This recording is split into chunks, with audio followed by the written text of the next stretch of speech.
international de la haute horlogerie, le SIHH, ouvre ses portes aujourd'hui à Genève jusqu'au 22 janvier. Un salon qui souffle cette année 20 bougies.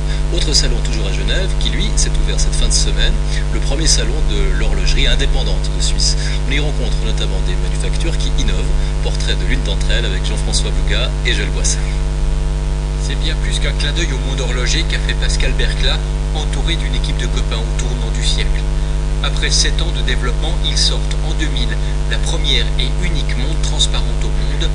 Un défi tenté par beaucoup mais réussi seulement par ce qui est finalement devenu la manufacture Quinting, dont tout le secret est dans les rouages.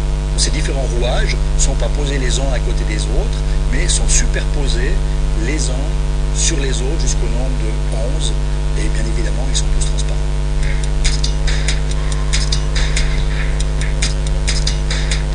Simple, efficace, mais d'une incroyable difficulté à réaliser. Les mouvements sont en saphir, une pierre extrêmement dure et qui exige une précision bien plus grande que les mouvements en métaux traditionnels.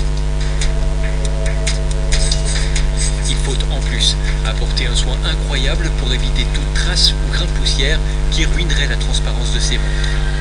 Grande particularité de mouvement aussi pour un acquéreur de montres aujourd'hui, c'est d'avoir un produit qui ne le retrouve pas directement le lendemain sur le marché à un prix 50 fois voire 100 fois moins cher parce que c'est une copie.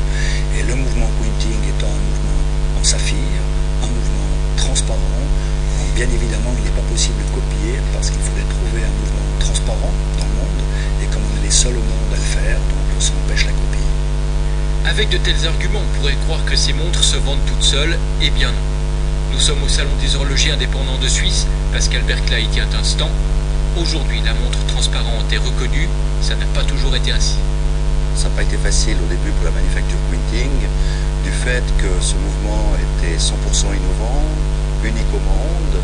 C'était le rêve de tout horloger suisse de faire un mouvement 100% mystérieux, transparent, et les gens se disaient simplement, c'est pas possible que ça marche.